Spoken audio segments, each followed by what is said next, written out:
Hola estudiantes, ¿cómo están? Hoy es miércoles, el día 5 de julio. Espero que hayan pasado unas fiestas muy felices y vamos a seguir con español 201. Es verano. So, first order of business is to let you know that the link to the Spanish Conversation Center, SCC, should be live and good to go. So, when you're ready to make your appointment with the Conversation Center, you simply come here and click on the link, and this gives you information. And these are Zoom sessions. These are conversation leaders, Brian, Hava, and Roxana. You're 200 level, so you want to go with the 200 level. And click, and then that'll take you to Sign Up Genius, not Sign Up Jesus, Sign Up Genius. And this is Summer 2. And you simply find an appropriate slot and get in there before the end of the session. I believe the cutoff date is, let's go back. It is July 27th, so it's the last day of the session.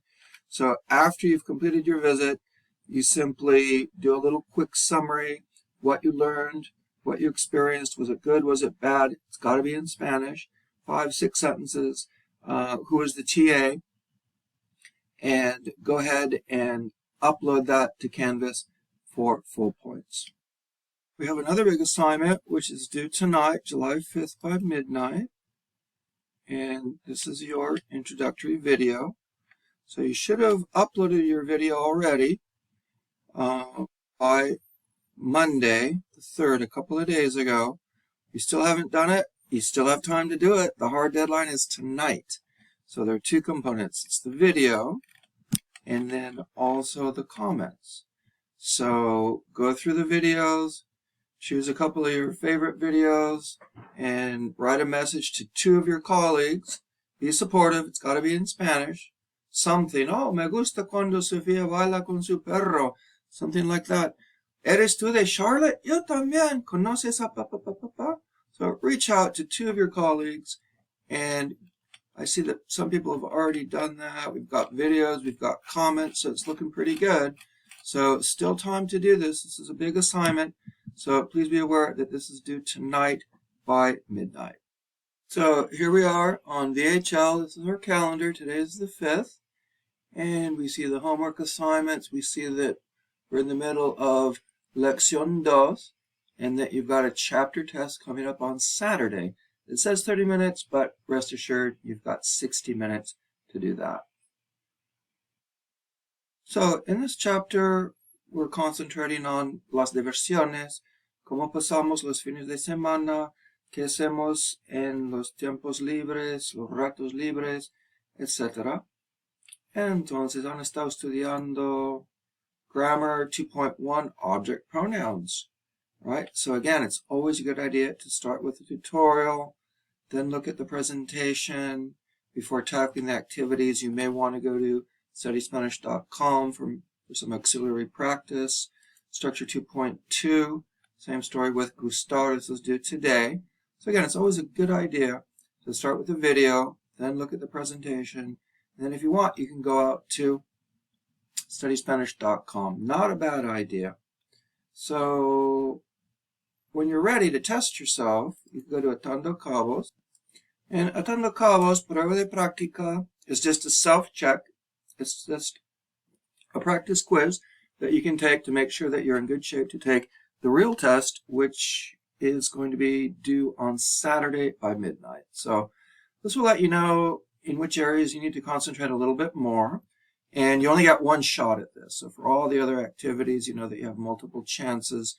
But for the prueba de práctica, you only get one shot because they're trying to replicate the conditions of the real exam. So when you're ready, you would want to go to Assessment and Lesson Tests, and here we go.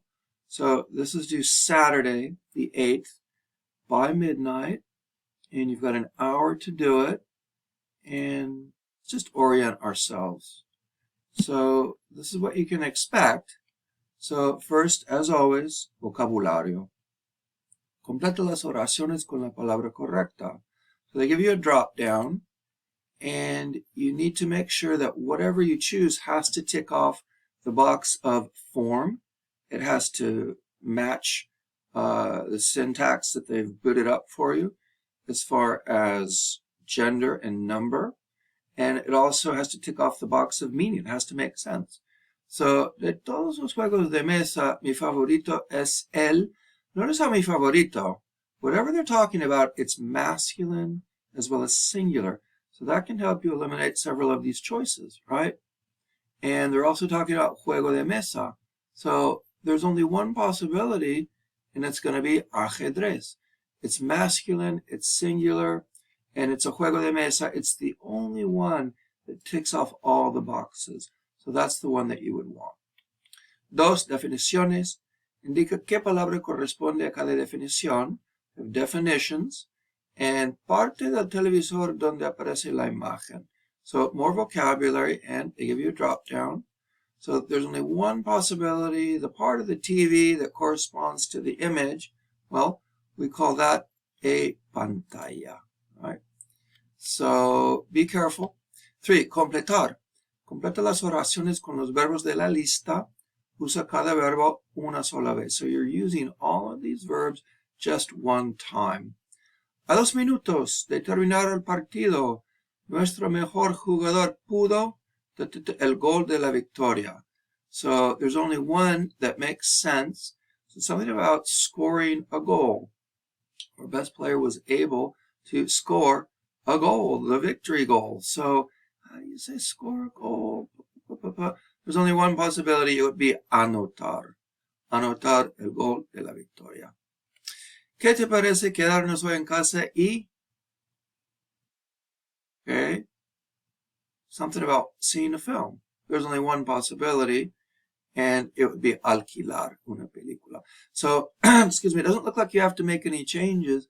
It looks like in every case, you're just using the form that shows up here, the infinitive. No pertenece. You got to choose the one that doesn't belong. The weird one, the one that doesn't go with the rest. So you're making a connection between imagen, pantalla, televisor, and cartas. So imagen, pantalla, televisor, cartas. So you should realize that cartas doesn't have anything to do with these others. These others are all parts of a TV, right? Or have to do with TV. So you're choosing the one that does not fit with the other ones. 5, responder. So here you're responding to these questions with the appropriate direct or indirect pronoun, object pronoun. So look at the modelo. Question. ¿Ganaron ustedes el campeonato de verano? Did y'all win the summer tournament? And A, yeah, we won it. So it refers to el campeonato de verano. Notice how el campeonato de verano is singular and it's masculine. So the direct object pronoun that corresponds to this complement is masculine and singular. They give you another version, another answer, but this one's negative. No pudimos ganarlo. No, we weren't able to win it. So here you're constrained by the syntax because the only place for that lo to go is on the end of this infinitive, ganar. Ganarlo. That's what they're going for there. Let's take a look at another one. So, limpió Camila la mesa? Did Camila clean the table? And they want you to answer yes. Sí, la limpió. Yeah, she cleaned it. So you use la because la stands in for la mesa. It's singular and it's feminine. Or B, no pudo limpiarla. No, she couldn't clean it. So it's very similar to the model. And moving down to 6, oraciones incompletas. Selecciona la opción adecuada para completar las oraciones. So they give you a drop down, so you've got to be very careful with the context. So number 1, they give you, usted nos pidió disculpas por su error. So you said you were sorry, you begged our forgiveness for your error. Eso sí, that's right. Pidió demasiado tarde, but it came too late. You asked for it too late. So, So over here in this part, you know that you asked us for something, right? And you're talking about disculpas. So that would be las. So whatever you have to have las. And you ask these disculpas of us, right? You asked us to forgive you. So this is how you say it in Spanish. And you would say, nos las pidió demasiado tarde.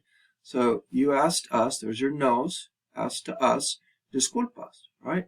And now you're just coming up with another version where instead of repeating disculpas, you simply use las, right? And so always indirect before direct, and it's the only way to go. So, cuidado aquí con 6-7.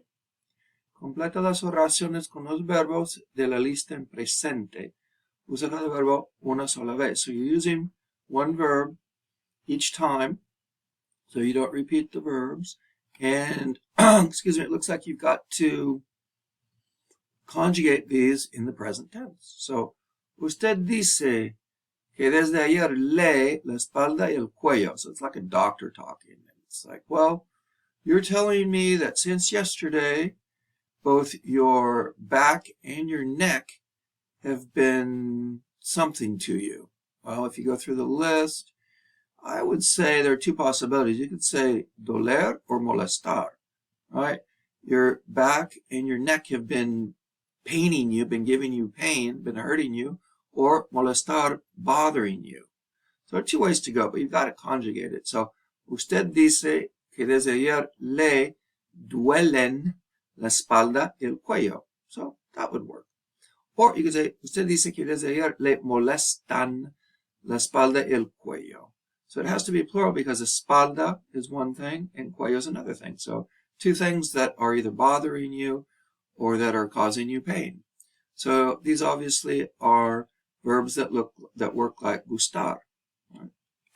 And 8, you're determining whether these verbs are used as reflexive or not. So, tu hermano, ese famoso actor Gael García Bernal, I have a drop down. Oh, I only have two choices, se parece or parece. Well, parece doesn't really work because this works like a verb like gustar, but I don't have any indirect object pronoun to go with it. So the other one is se parece. So there's a difference meaning between parece and se parece. Se parece means to look like somebody. Oh, mi hermana se parece a Britney Spears. Oh, so if I wanted to say my sister looks like Britney, I'd have to say ella se parece a Britney Spears. Now I'm saying my brother looks like Gael García Bernal, so I would have to use se parece. So there we want to go reflexive. Reflexive or non-reflexive. Let's take a look at 2. Los actores a sus espectadores con canciones y bailes. So the actors did something to the spectators with songs and dances, right? Dancing and singing. So, divirtieron, se divirtieron. So the only way to go is divirtieron, non-reflexive, because they didn't entertain themselves. It's not a reflexive reading. It's a transitive reading where they did it for somebody else. So, los actores divirtieron a sus espectadores. So they entertained the spectators, right? So again, you want to go through and make sure reflexive according to the context or non-reflexive according to the context. Vale, creo que es suficiente por ahora. Si necesitan algo, se ponen en contacto conmigo. Pues si no, que tengan buen día y feliz estudio y nos veremos muy pronto. Hasta luego.